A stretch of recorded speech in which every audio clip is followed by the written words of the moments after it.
boa tarde, boa noite, torcedor e sócio do Clube de Regatas Vasco da Gama. Hoje nós vamos conversar sobre 3 assuntos que você pode achar que não têm relação entre si, mas você vai entender que eles estão intrinsecamente ligados. O primeiro assunto é sobre o projeto Clube Empresa. Está sendo discutido na Câmara, envolvendo, além dos políticos, é claro, a CBF e os clubes e representantes dos clubes.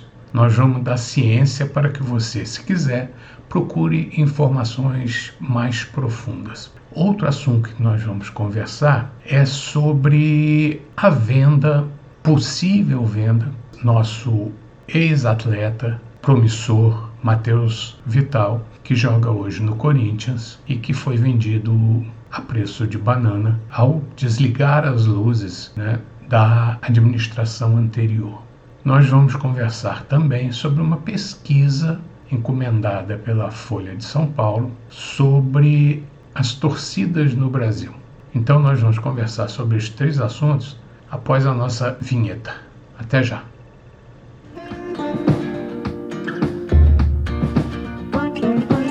Bom, esse projeto que está rolando na Câmara e que está sendo discutido junto com a CBF, junto com representantes de clubes brasileiros, me parece mais uma variação do mesmo.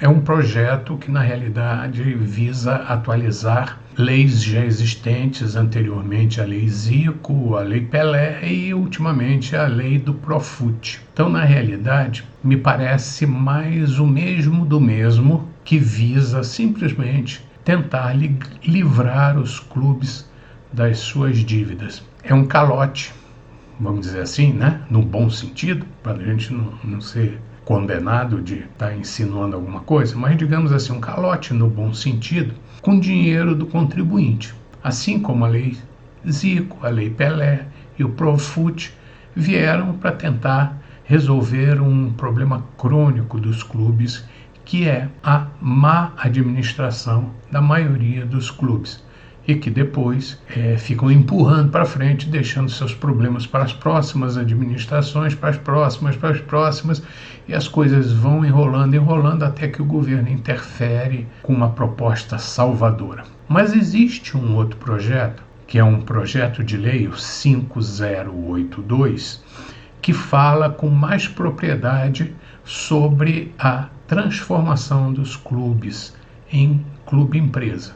Na realidade, ele descortina a possibilidade da criação da Sociedade Anônima do Futebol. Na realidade, seria a transformação dos clubes em sociedades anônimas com leis específicas, porque o futebol realmente é um esporte, além de ser uma indústria que promove espetáculos, que compra e vende jogadores, ou seja, é uma indústria do entretenimento e que precisa ser encarada dessa forma. A Sociedade Anônima do Futebol, ela tem algumas novidades, e a principal novidade é não deixar para conta do governo tudo de ruim que acontece num clube de futebol. Quando as administrações não são competentes, sobra para o governo resolver o problema, já que o futebol é um principal esporte do Brasil e ele tem a sua importância, claramente tem a sua importância. A intenção nossa era só dizer para vocês que isso está acontecendo e que seria interessante que os torcedores, que são na realidade a finalidade do futebol, ele jamais existiria se não existisse público, se não existisse torcedor. Isso também só existem instituições que sobrevivem às custas do futebol ou que viram no futebol oportunidade de se projetar, como as emissoras de TV, a mídia geral, que aproveitam a popularidade do futebol para também tirar sua casquinha. Então é importante que nós, torcedores, comecemos a pensar seriamente no que é melhor para nós. E o que é melhor para nós, na minha visão, não é a ajuda do governo, porque o governo, sabe, o governo não trabalha para ganhar dinheiro. Quem trabalha para ganhar dinheiro somos nós, são as pessoas comuns. E o governo vive do dinheiro dos tributos. Então, em última análise, qualquer proposta que seja para livrar os clubes vai custar para nós, pagamos imposto, pagamos tributo. Então é importante que a gente saiba separar o joio do trigo.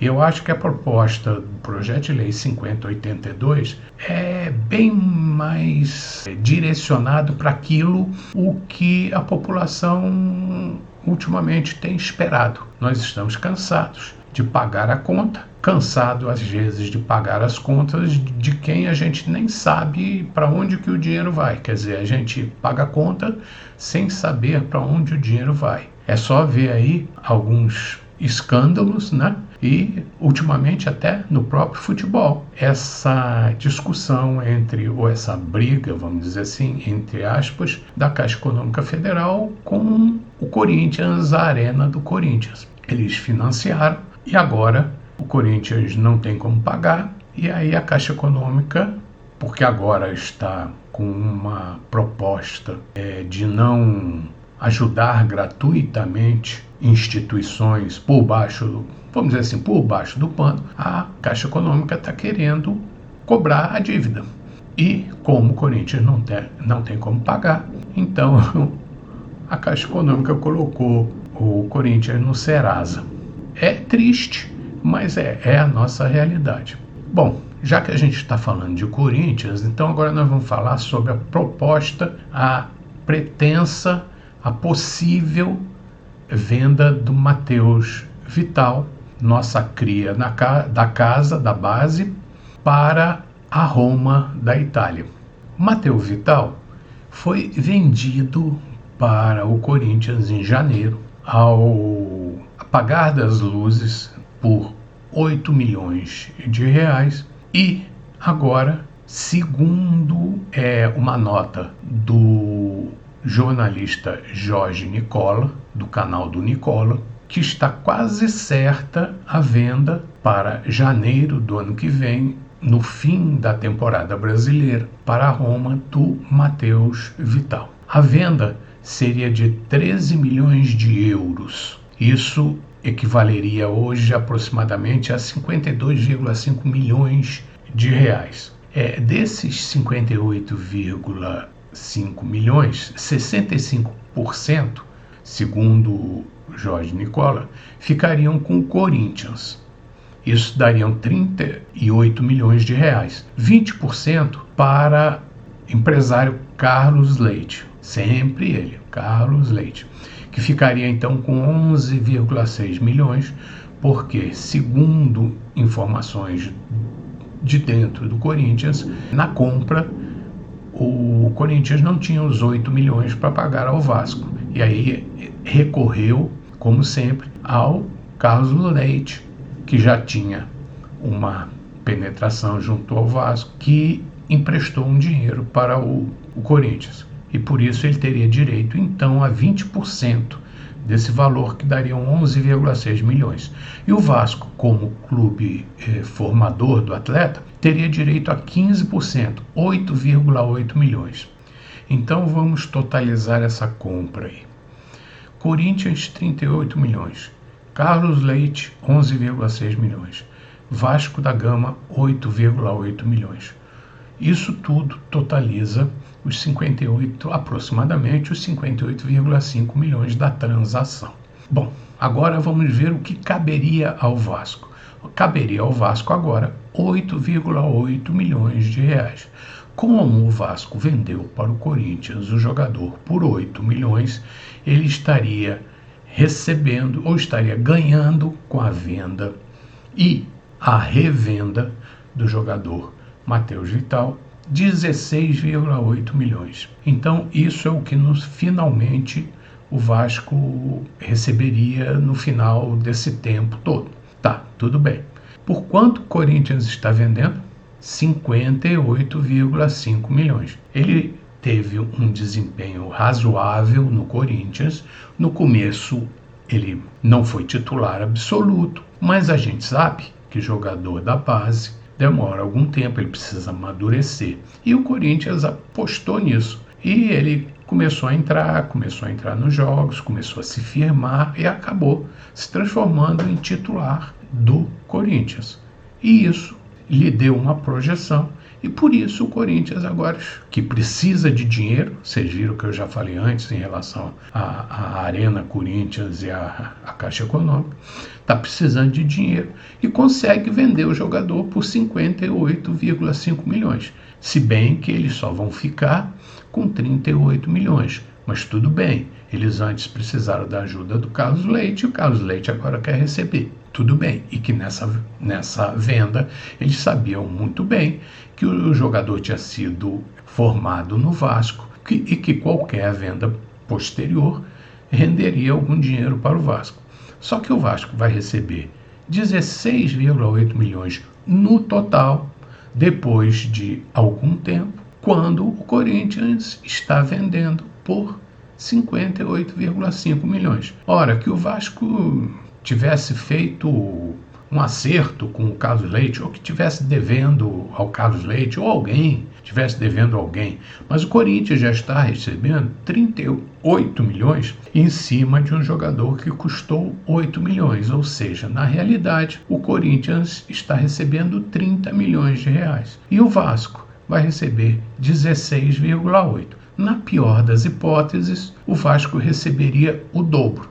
E na melhor das hipóteses, se ele não precisasse do dinheiro do Carlos Leite ou não tivesse utilizado algum dinheiro para manter o atleta no clube e como formador ele não precisaria pagar para ninguém, no mínimo a gente estaria recebendo 58 milhões de reais. Agora vocês entendem por que é preciso mudar a legislação do futebol brasileiro? Para que não sobre sempre para nós a conta a pagar. Outro assunto que eu queria conversar com vocês e que em princípio parece que não tem nada a ver, mas eu vou mostrar para vocês que tem a ver, é a última pesquisa que a Datafolha fez com relação à popularidade, à torcida dos clubes brasileiros. Nessa torcida, o Vasco ficou em quinto lugar, com 4% da torcida total do Brasil. Evidentemente, o Flamengo se destacou muito na frente, uma diferença, aliás, bem razoável para o Corinthians em segundo lugar. Depois ficou o Palmeiras e o São Paulo, e o Vasco ficou em quinto lugar, apesar de empatado com o Cruzeiro e o Grêmio. Aí as pessoas, os vascaínos, se indignaram, ficaram aborrecidos, é um absurdo. Eu também acho que é um absurdo isso. Com certeza que o Vasco tem uma torcida nacional muito maior do que o Grêmio e o Cruzeiro. Com certeza. Agora, talvez as diferenças para o São Paulo e o Palmeiras não sejam tão grandes quanto eles apregoam, mas a gente não pode negar que o São Paulo e o Palmeiras têm ultimamente, nas últimas décadas ou década e meia, por exemplo, conseguido muito mais títulos, muito mais projeção nacional e internacional do que o Vasco da Gama. Isso graças às más administrações do Clube de Regatas Vasco da Gama, que jogaram ele 3 vezes na Série B. E isso tudo com certeza desestimula o torcedor. E a gente tem que levar em consideração que a população continua crescendo.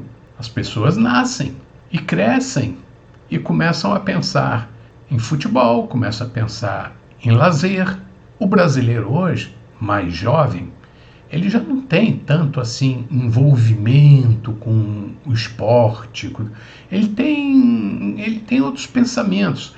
E também os esportes internacionais ganharam mais espaço. Então tem gente que torce às vezes para um clube estrangeiro e não tem nenhum clube brasileiro para torcer. Tudo isso a gente sabe que faz parte da tal da globalização. Mas é evidente que a gente tem que levar em consideração que o Vasco tem perdido torcida, tem perdido torcedores. Claro, ninguém quer torcer para um time que não ganha nada. Ninguém quer torcer para um clube confuso, enrolado, com más administrações, sempre nas páginas policiais, em vez de nas páginas esportivas, que nas páginas esportivas a imprensa divulga os resultados. Na parte policial, né, são as falcatruas, as mutretas. E o Vasco é campeão de mutreta, de falcatrua, de problemas, de confusão. Isso tudo também, temos que ser realistas, afugenta o torcedor. O torcedor quer torcer para um clube organizado, um clube que ele confie, um clube de confiança. E o Vasco há muito tempo não tem. Aliás, as próprias diretorias do Vasco não olham para o torcedor com o carinho que deveriam olhar. E muito menos pensam no futuro, em arregimentar mais adeptos, mais torcedores, mais sócios. Não. Olha o Vasco aí.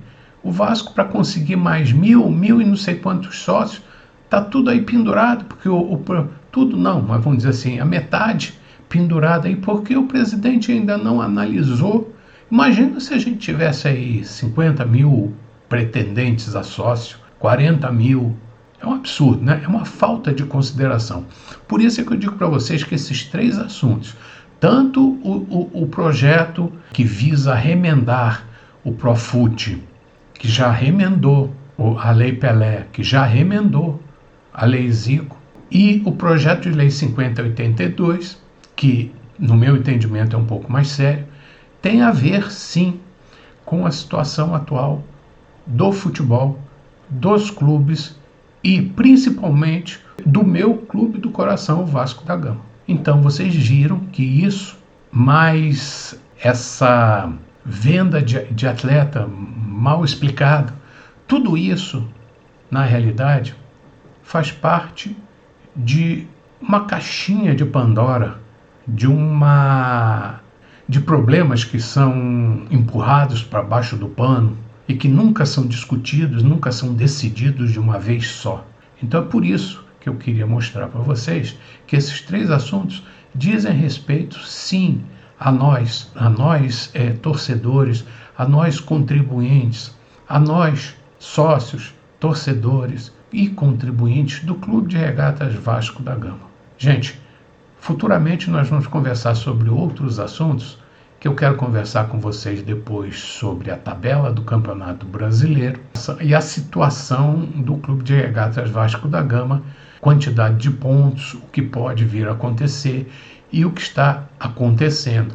Eu prometi para vocês que iria atualizar isso semanalmente. Eu já atualizei o quadro com os últimos resultados da semana passada e semana que vem eu vou atualizar também com o resultado da próxima rodada, onde o Vasco joga contra o Atlético do Paraná em São Januário com torcida única e que nós esperamos que os torcedores lotem e prestigiem e apoiem o nosso time. Obrigado, gente. Até a próxima e bom dia, boa tarde, boa noite, torcedor e sócio do Clube de Regatas Vasco da Gama. Até a próxima.